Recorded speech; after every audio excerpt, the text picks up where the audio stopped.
시청자 여러분 안녕하십니까? 7월 26일 수요일 JCM 모닝뉴스입니다. 서울 강남의 한 초등학교에서 초임교사가 극단적 선택을 한 사건을 계기로 학교 현장에서 벌어지고 있는 교권 침해에 대한 관심이 높아지고 있습니다. 울산에서도 교사들이 학생들을 지도하는 과정에서 아동학대로 신고를 당하는 사례가 잇따르고 있습니다. 구현희 기자의 보도입니다. 지난해 6월 울산의 한 고등학교에서는 1학년 남학생이 50대 교사를 폭행하는 일이 벌어졌습니다. 가해자인 학생에게는 강제 전학 처분이 내려졌지만 당시 피해 교사는 큰 충격을 받았습니다. 이보다 한 달 전인 지난해 5월에는 울산의 한 초등학교에서 학생이 교사의 머리를 펜으로 내리치는 일이 있었습니다. 그만하라는 말에도 멈추지 않자 학생의 손목을 잡고 때린 교사는 결국 아동학대로 고소당했습니다. 지난해 울산에서 유치원과 초중 고등학교 교사가 아동학대로 신고를 당한 사례는 35건, 전년 대비 25% 늘었습니다. 이 가운데는 무혐의 처분을 받은 경우도 적지 않습니다. 최근 5년간 울산에서 교사가 아동학대로 신고된 건수는 79건, 이 중 증거 불충분이나 각하 결정으로 무혐의 처분을 받은 건수가 20건에 달합니다.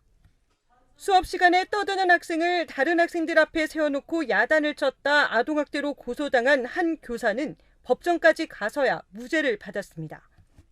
현재 항소심 재판이 진행 중인 가운데 1심 법원은 훈육에 다소 과도한 면이 있지만 문제 행동을 하는 학생을 통제하기 위해서는 충분한 지도와 훈계가 필요했을 것으로 보인다며 이러한 행위를 아동학대로 볼 수는 없다고 판결했습니다. 하지만 아동학대로 신고되는 것만으로도 교사들에겐 씻을 수 없는 상처가 됩니다.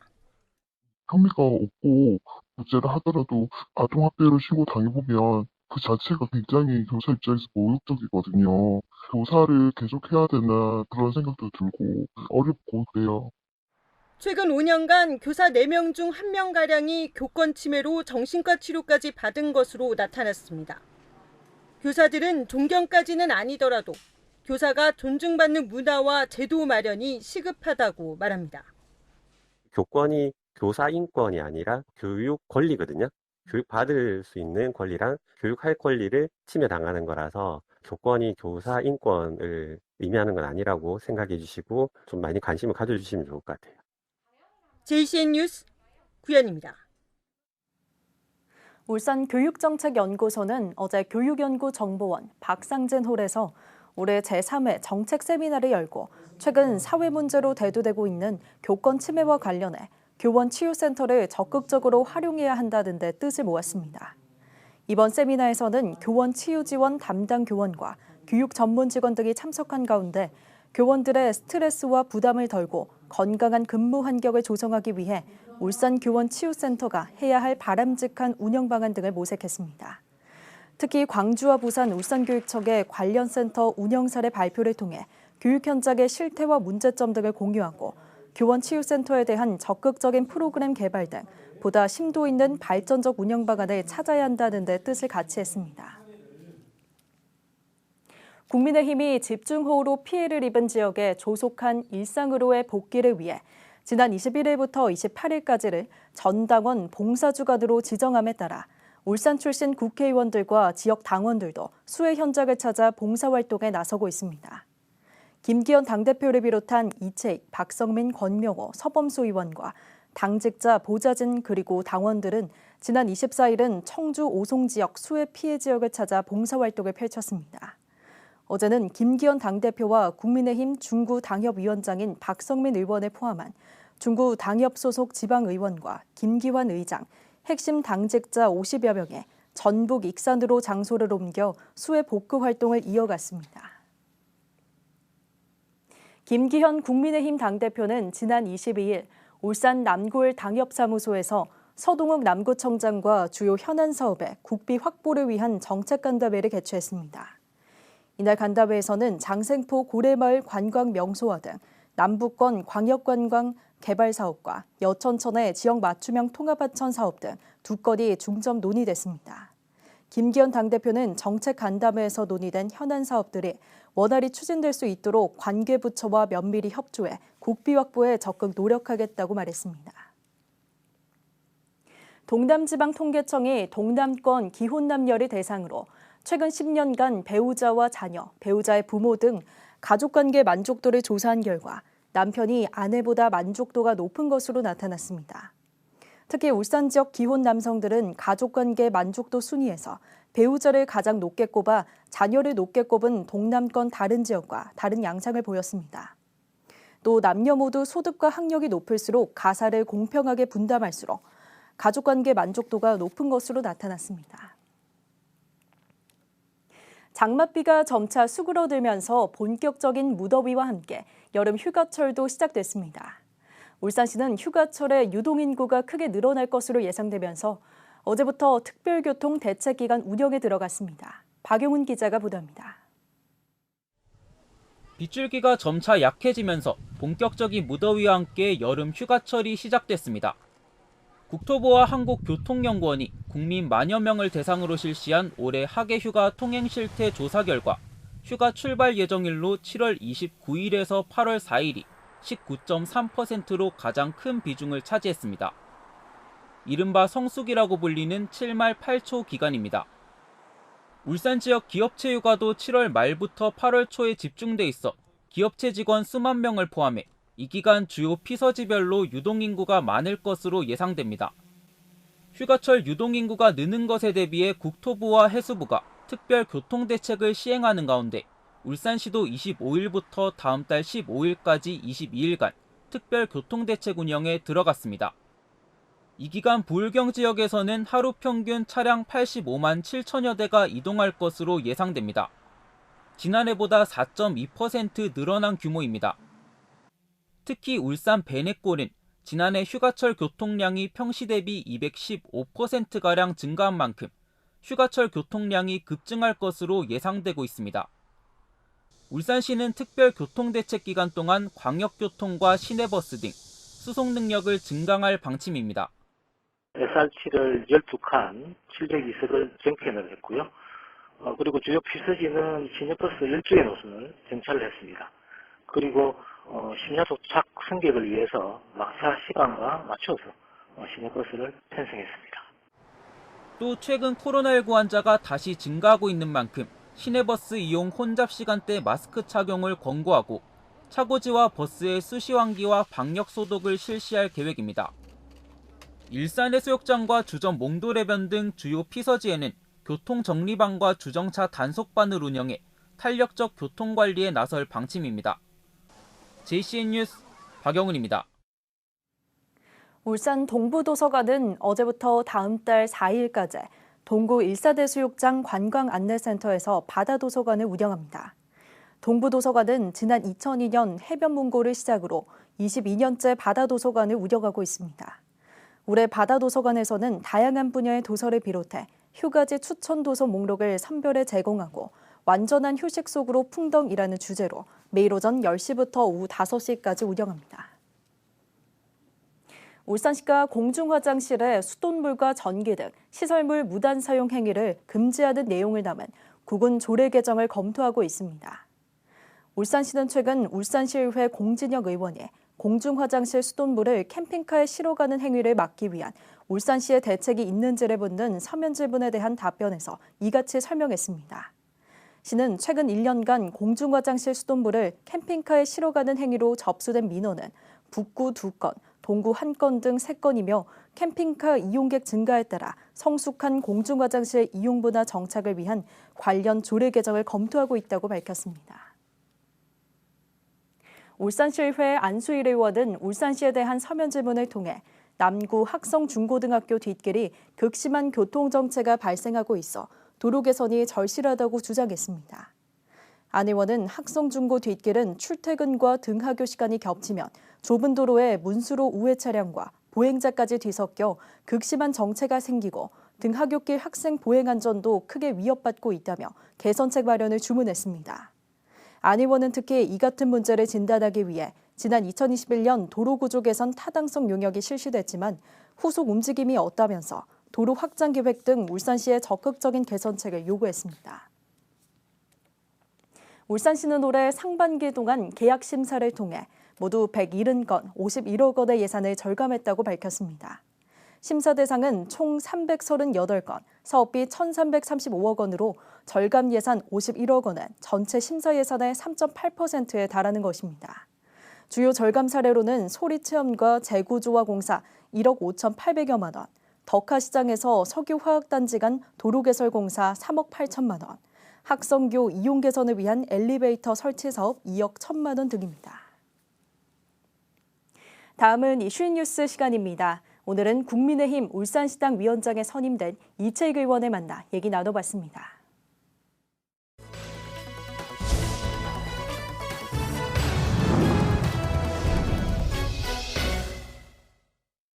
네, 지난 18일에 열린 국민의힘 최고위원회에서 울산은 이채익 의원이 시당위원장으로 임명이 됐습니다. 이번 시당위원장이 왜 주목받는지 잘 아시겠지만은 내년 4월 총선을 총지휘하는 역할을 해야 되기 때문에 다른 데하고 위상이 많이 다르지요. 이채익 국민의힘 울산 시당위원장과 말씀 나누겠습니다. 어서 오십시오. 축하드립니다. 예, 감사합니다. 예, 축하드립니다. 예, 뭐냐면 이채익 의원님 누구보다도 정보통이고 부지런한 일꾼이신데 국회의원 오래 했다고 그 자리 넘보는 정치 신인들이 좀 있어서요. 솔직히 좀 마음이 불편하셨을 텐데 이번에 중앙당 최고위원회에서 시당위원장으로 말뚝을 팍 박아준 셈 아닙니까? 그런 뜻에서 제가 힘주어서 축하를 드린 거예요. 정말 고맙습니다. 예, 예. 시민들께 인사하시죠. 예. 예. 정말 평소 존경하는 우리 울산 시민 여러분, 그리고 남구 구민 여러분, 국민의힘 울산시당 위원장을 맡고 있는 이채익 의원 정중히 인사 올립니다. 예, 정중히. 우리 국민의힘 울산시당은 거대 야당의 잘못에 적극적으로 대응하면서 집권 여당으로서의 막중한 책임감을 가지고 우리 110만 우리 울산 시민 여러분과 또 나아가 우리 국민의 삶의 진리 향상에 최선을 다하겠습니다. 예. 정말 열심히 일하겠다는 말씀을 드립니다. 예, 열심히 하시는 분이죠. 예. 자, 시당 위원장 되시고 내놓은 메시지가 내년 총선에서 울산 6자리를 싹쓸이 하겠다는 말씀을 하시던데 울산의 의원들은 잘하고 있지만 지금 분위기를 보면은 국민의힘 좀 긴장을 해야 될 것 같은 그런 분위기란 말이죠.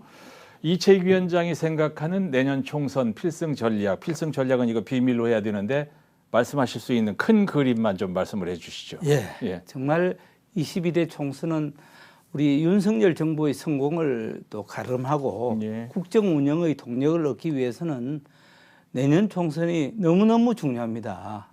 특히 20대, 30대, 40대 젊은 층을 우리 국민의힘 지지층 확산을 위해 또 조직과 공감에 더욱 노력하고 또 정책 역량을 잘 우리가 만들어서 우리 국민들에게 지지를 받도록 해야 합니다. 예. 특히 지금 침체된 경제 살리기 또 우리 인구가 지금 급감하고 있잖아요. 네. 그래서 인구 유출 문제 또 사회적 약자 및 서민 생활을 적극적으로 지원해야 우리 시민들이 우리를 지지한다 저는 그렇게 생각합니다. 맞습니다. 그래서 저는 소통하는 정치, 현장 정치를 꼭 실현하겠습니다. 예. 정말 이렇게 해서 사적생의 각오로 제가 제일 선두에 나서서 예. 22대 총선에서 울산 전 지역을 석권할 수 있도록 2012년 그야말로 어게인 2012 우리 국민의 힘을 반드시 제가 만들어낼 수 있도록 제가 앞장서 최선을 다하겠다는 말씀으로 예. 답변에 가름하고자 합니다. 네, 어게인. 예. 자, 무엇보다도 이제 울산시당 위원장의 기호는 울산 시민들의 기대는 울산 발전에 울산시와 울산 발전을 위해서 발맞춰서 그림들을 현실로 만들어가는 이제 그런 역할을 해달라 이런 걸 텐데 자신 있으시죠? 예, 뭐 자신 있다기보다는 최선을 다해야 된다. 예. 특히 지금 침체된 우리 울산 경제와 산업을 어떻게 다시 한번 또 되살리고 또 줄어드는 인구를 어떻게 해야 할 것인지 이런 많은 과제가 있습니다. 그래서 예. 저는 우리 울산광역시와 또 산업계, 학계 등의 여망을 담아서 울산광역시와 정책적 조율을 잘 하고 예. 또 저는 삼선 중진 의원으로서 예. 또 시당 위원장으로서 중앙정부와 또 우리 국민의힘 소속 국회의원들과 협의해서 울산의 새로운 혁신과 재도약의 발판을 마련하는데 제가 갖고 있는 모든 인적, 물적 자원을 다 동원해서 예. 최선을 다하고자 합니다. 예, 항상 최선을 다한다는 말로 끝맺음을 해주시면서 이렇게 의욕이 넘치시는데 우리 정치 상황이 뭐 검사 30여 명이 출마 준비를 하고 있다. 3선 이상 불출마해야 한다. 이런 말들이 꼬리에 꼬리를 물고 있는 그런 상황이란 말이죠. 4선 도전을 공식화했어요. 예. 네. 아직도 내가 할 일이 많다. 그런 말씀이죠. 저는 사실 우리 시민 여러분들께서 부족한 저를 삼선으로 만들어 주셨습니다. 예. 그래서 저는 앞으로 우리 울산이 새로운 50년의 역사를 더 활차게 만들기 위해서는 중진 정치인이 꼭 필요하다는 생각으로 지난주에 제가 공식적인 뜻을 표명했습니다. 네. 또한 뭐 저희 욕심을 떠나서 윤석열 정부의 성공을 위해서도 또 우리 울산의 발전을 위해서도 제가 꼭 필요하다. 예. 저는 그렇게 생각합니다. 예. 특히 우리 시민 여러분들의 성원으로 울산 최초로 국회 문화체육관광위원장과 행정안전위원장 등을 할 수 있었습니다. 예. 저를 앞으로 더 큰 우리 울산의 발전에 도구로 삼아 주신다면은 저희 모든 정말 인적, 물적 자원을 총동원해서 예. 우리 울산 시민들을 잘 섬기고 울산 발전에 제가 밑거름이 되겠다 하는 그런 각오의 말씀을 다시금 정중히 올립니다. 예. 자, 마무리 말씀 듣고 마치겠습니다. 예, 존경하는 우리 울산 시민 여러분, 참으로 고맙고 감사합니다. 저 이채익 국민의힘 울산시당 위원장, 윤석열 대통령님을 정말 잘 모시고 성공한 대한민국을 만들도록 하겠습니다. 예. 또한 우리 김기현 당대표, 또 우리 울산시장을 만들어주신 우리 시민 여러분께 거듭 감사드리고 예. 우리 당대표님과 우리 울산시장과 협의 잘해서 새로운 우리 울산을 제가 만드는데 저희 모든 혼신의 노력을 다하고자 합니다. 예. 시민 여러분들께서 많은 성원을 주시기를 간곡히 부탁드립니다. 예, 예. 또한 윤석열 대통령의 국정 철학과 우리 국민의힘의 정책이 우리 국민 여러분의 생활과 잘 접목되어서 우리의 그 삶의 질이 좋아질 수 있도록 예. 꼭 나아질 수 있도록 제가 최선을 다하겠다 하는 말씀 드리면서 우리 국민의힘 울산시당을 지켜봐 주시고 예. 또 많은 성원을 부탁드립니다. 네, 네. 감사합니다. 이채익 국민의힘 울산시당위원장과 잠시 말씀 나눴습니다. 고맙습니다. 감사합니다. 행정안전부가 읍면동의 스마트 복지안전 서비스 개선 모델을 개발하기 위해 공모한 사업에 울산 중구가 선정됐습니다. 이에 따라 중구청은 총 5천만 원의 예산을 지원받아 위기가구 발굴단 구성과 홍보, 민간인으로 구성된 지역 자율방재단 운영 등의 안전사업을 펼쳐나갈 예정입니다. 이번 공모에는 전국 지자체 33곳이 신청했으며 이 가운데 22곳이 선정됐습니다. 울산시가 보건복지부의 치매 안심마을 우수 선도 사업 공모에서 3개 사업이 선정돼 국비 1억 1천만 원을 확보했습니다. 이번에 선정된 3개 사업은 중구, 남구, 북구 치매 안심센터에서 제안한 사업으로 올해 8월부터 12월까지 추진할 예정입니다. 중구 치매 안심센터는 우리마을 청춘극장, 주인공은 나야 나라는 사업으로 남구 치매 안심센터는 신구의 조화, 치매 안심마을 어서 와와, 북구 치매 안심센터는 한마음 합창단 운영 사업으로 각각 선정됐습니다. 울산시 보건환경연구원이 농림축산검역본부 주관 가축 질병진단 능력평가에서 전 항목 만점으로 적합한 점을 받았습니다. 가축 질병진단 능력평가는 가축 질병 검사 기간에 질병진단 능력 향상과 정확성 확보 등을 위해 매년 실시되며 올해의 경우 지난 6월 시도 지자체 방역기관과 민간 진단기관 등 총 60개소를 대상으로 실시됐습니다. 평가 결과 울산보건환경연구원은 브루셀라병과 뉴캐슬병, 가금티푸스, 병리조직 검사 등 7개 항목에서 적합 판정을 받아 최고 수준의 진단 능력을 입증했습니다. 울산교육청은 올해 폐검진 대상을 경력 1년 이상 모든 급식 종사자로 확대하기로 했습니다. 현재 울산 지역 급식 종사자는 1,600여 명이며 이 가운데 1년 이상 경력 급식 종사자는 1,470여 명입니다. 울산교육청은 지난해 검진에서 이상 소견 없음 결과가 나온 920명을 제외한 검진 희망자 550여 명의 폐검진을 진행합니다. 한편 울산시 교육청은 지난해 경력 10년 이상 또는 55세 이상 급식 종사자 1,170명에 대한 폐검진 결과 2명이 폐암 확진을 받아 올해 6월 산재 승인을 받았다고 밝혔습니다. 자, ACM 모닝뉴스를 마칩니다. 함께해 주신 여러분 고맙습니다.